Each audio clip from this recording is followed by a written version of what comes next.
Hello, and welcome back to Pathworking with Archangels. Now we're at the top of the tree. We have just recently looked at Raziel and previously Zaphkiel. So let's continue to focus on that top triangle, the divine throne, where there are these three qualities: power, wisdom, love. So the very top container of energy is called the crown, and this is where we find the Archangel Metatron, and in his shadow, because he's a very bright white light, in his shadow is Shekinah, the Shekinah. In fact, Metatron is often called the Metatron. So there's quite a lot to unpack with these two, and I don't really want to do them separately because they are conjoined. They have received the energy from above the tree, from the void, the Ein, where there's nothing, and then out of the void comes light, and it starts to emanate and come into the tree. So although we're at the top of the tree at the crown, there is energetic qualities above that. Well, they're not even qualities really, because until that flow of energy comes into the tree, it hasn't taken any qualities onto itself. It hasn't emanated any qualities. So these are the first three qualities: power, love, and wisdom. So let's see what we can gather from working with these two beings who are representatives of the basic quality of power. And we often think of power as the ability to control things, but perhaps we should better think of power as driving, like electricity is a power. Electricity doesn't necessarily control anything. We have to control electricity in order to make it work for us. So think of power like that, think of Metatron like that. But we can also keep an eye on the name of Metatron, because there's been a lot of discussion over many generations about what that name means, where it comes from. And like Sandalphon, his twin brother at the bottom, he doesn't have a Hebrew name. The Metatron is not Hebrew. It may come from a Latin verb, actually, metator, to measure. It may come from a combination of Latin and Greek or thereabouts, meta and tron, which is much more from the Greek language. Meta meaning great, and tron as in a throne. So this is the great throne. That's where Metatron sits. And there's an old legend that he got into trouble, Metatron, because he was like sitting on a great throne as though he was God, but he isn't. So what is the Metatron energy about? I recently saw somebody put up a YouTube video. It says Archangel Metatron to help you find your purpose. Well, we could say that, but Metatron is more to do with the energy that will allow your purpose to unfold. So he doesn't deliver the purpose, he gives you the energy to make it happen. So Metatron is so immensely intense that he would actually be really, really confrontational to engage with at a deep level. He would just turn your world upside down. And I associate Metatron with the energy that astrologers would describe relating to the planet Pluto. Now, Pluto is the god of the underworld, but he's also the god of wealth. So that means he's highly energetic, highly intensely energetic, and it's the kind of energy that's released when the atom is split. So that a major a fundamental energy which is contained in the material world, in every atom, is what Metatron signifies. And I've been in New Age events, and I've heard people saying, "Oh yes, I'm working with Metatron." And I'm thinking, yes, and you are still standing upright. So don't mess with this kind of energy unless you're really willing to surrender a great deal to it. I have a quotation here. It's in my Working with Archangels book, actually. And it's from a Sufi mystic. The birds, on fire with love, said, "How can the moth save itself from the flame when it wishes to be one with the light?" So how can you save yourself from the intense upheaval, psychic and spiritual upheaval that occurs when you face up to the great measurer, when you face up to the great judgment throne? And in that sense, Metatron could be likened to what we find in the Egyptian scriptures, Egyptian pyramid texts, about what happens to the soul when it leaves the body and it is measured, it's weighed in the balance, weighed against a feather. So when you meet Metatron intensely and truly, you will have a lot of questions to answer, not to ask, but to answer. You know, are you on your mission? Are you on your purpose? You were given the life force as a gift. Are you using it wisely and correctly? Are you using it with wisdom, with your creative intelligence? Are you using it with love and compassion? Are you on message? Because this triangle of energy is what is in place for you before you get born and come down to the lower part of the tree, which is something I'll go on to in the next video. So Metatron we can associate with judgment. That there's an energetic power there that wants you to take up that intensity of life, the life force that can come through you, and make sure that you are using it intensely yourself. And when you do that, you step into this arena of confidence and charisma that will allow you to make your way in the world easily.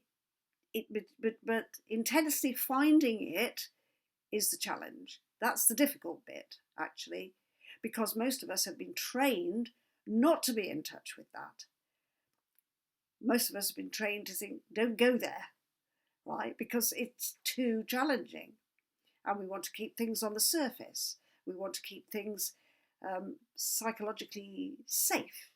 We might even think, oh, well, if I go into that place, I might go completely crazy. And that's true.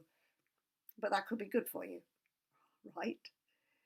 So it's what is revealed to people in moments of great challenge and great crisis.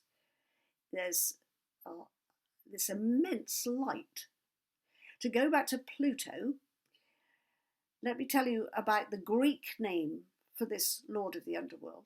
His name is Hades. Right? And the first part of a Greek word, which has A, means not. So like as in atheist, not God, not believing in God. So you get Ades. And Ds in Greek is to see. So Hades is not see. You don't see this energy, right? It's underground. It's hidden in every atom. It's invisible to you. And then the legend, the mythology in the Greek story about Hades is that his light is so intense and so bright that when he comes up to the surface of the earth, he wears a mask, because the human beings could not encounter that light. It would just demolish them. So that's why you can't see him, because he's hidden behind this mask of reality. Because the light behind that mask is, whoa, so much. And that's also reminiscent of a story about Moses, who was having his conversations with God at the top of the mountain. And he said, I want to see you, I want to see you. And God says to him, this is a biblical story, which echoes the Greek. God says to him, no, you cannot see me. You cannot see me face to face, or you will die. And God says to Moses, it's a very curious little tale, hide in the rock, in the cleft of the rock, and just see a little bit of me as I go by. And that's a very interesting tale, because that's kind of how it is for human beings. We just see a little bit of God through our little crack in perception. Because actually face to face, whoa, how could we survive that? Too much for our fragile little human psychology and our physical frame. It's enormous. And we've seen, stories of mystics of the past who attempt to get to the divine throne in the Kabbalistic stories, and some of them just don't survive it. They actually die, or they have nervous breakdown, and sometimes they can come through, and that's by the grace of the Godhead. So that's what we have with the Metatron. And that's only half the story, right? Because here, at the crown, we have the Shekinah, and she's the Queen of Heaven. He's the king, she's the queen. Now, it's very interesting in our history over many generations how often it is the king who is the ruler, and how rarely it is that it's a queen. Here in Britain, of course, we had the famous Queen Elizabeth I, and she was certainly a monarch in her own right. A little bit later in English history, you get, I think, possibly the only example, certainly in British history, of a joint rulership, William and Mary, and they are both regarded as equal monarchs. That's very unusual. But so often throughout the history, there have been, and just to think about it, I think some of the Egyptian pharaonic tradition allowed for the female to be equal partners. I think in Akhenaten and Nefertiti that there's an equality there.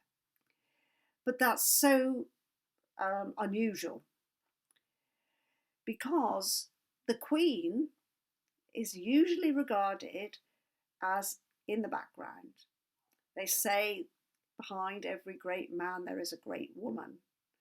And you might say that about Metatron and the Shekinah. So let's have a look at the story of the Shekinah. First of all, we see her in those images as the other side of the bright light, of white light, of Metatron, and the equal darkness and hiddenness of the Shekinah. So there's a story in the old Jewish mystical legends that when Adam and Eve were expelled from the Garden of Eden, the Shekinah hid herself. She hid herself because she was really sad that what had happened, and sad for what would happen in the future for humanity. So she hid herself as the divine presence in creation. So again, she is there, present in creation, to be revealed, to be discovered. And here she sits in the shadows. She is the yin, Metatron is the yang, and in their most intense and contrasting forms. The Shekinah is feminine and has been regarded in the Jewish tradition almost in the same way that Christians regard Mary. And yet she's not based on a human person, not like the Virgin Mary. So the Shekinah is the hidden presence. So Metatron is the visible presence, and the Shekinah is the invisible presence.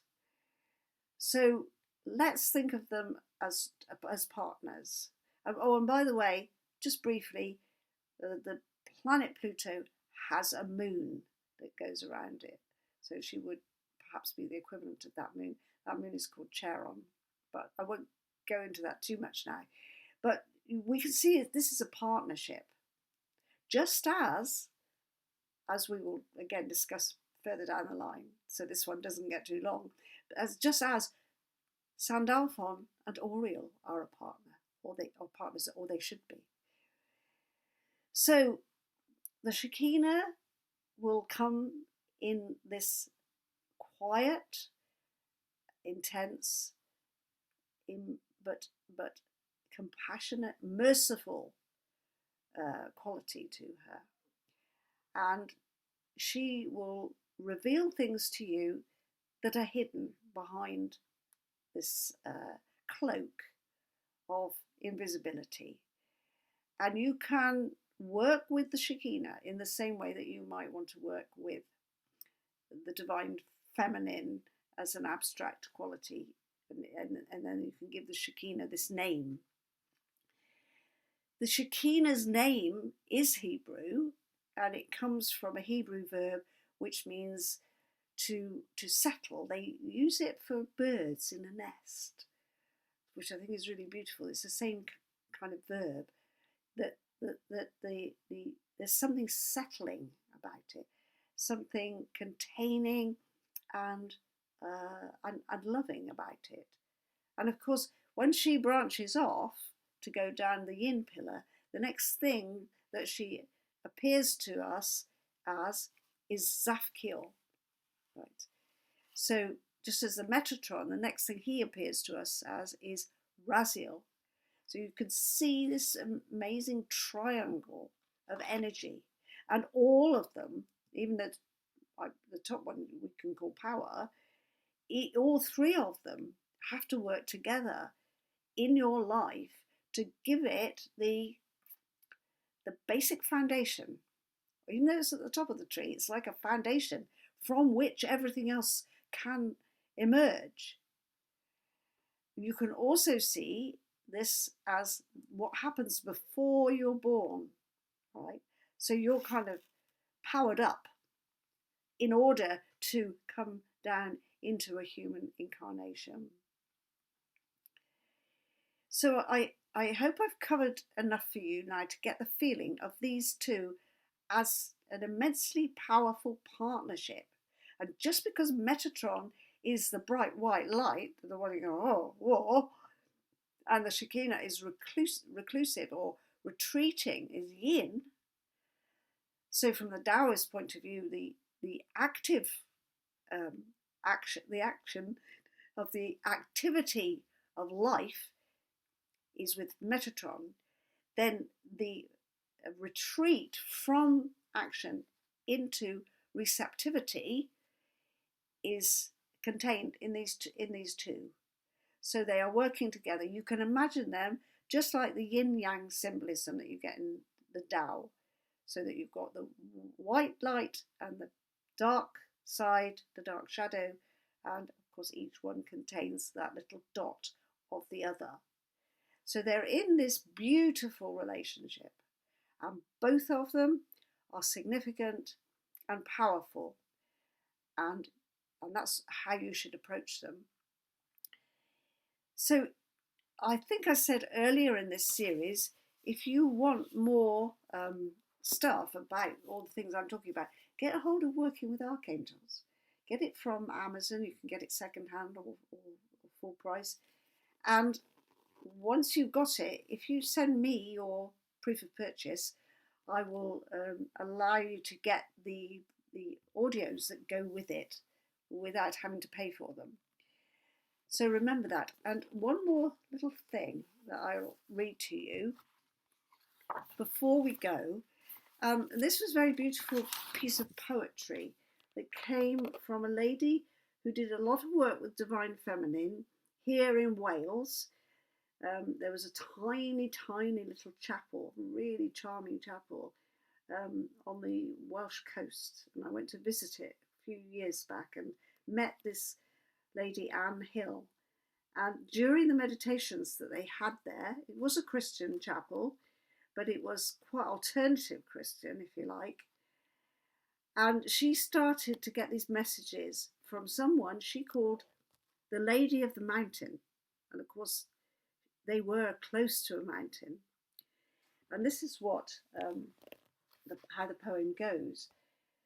And I used her in my book for the section on the Shekinah. I use this poem. One day she will be with us in all her glory. A flash of pure gold merging with deep azure will herald her coming. She will carry in her hand a perfect crystal. She will be accompanied by the quiet ones in silent attendance. So I think that's a really beautiful and appropriate poem for the Shekinah. She will be accompanied by the quiet ones in silent attendance. She's very quiet, no trumpets, just a beautiful, soft, gentle revelation. I'll see you again soon. Goodbye.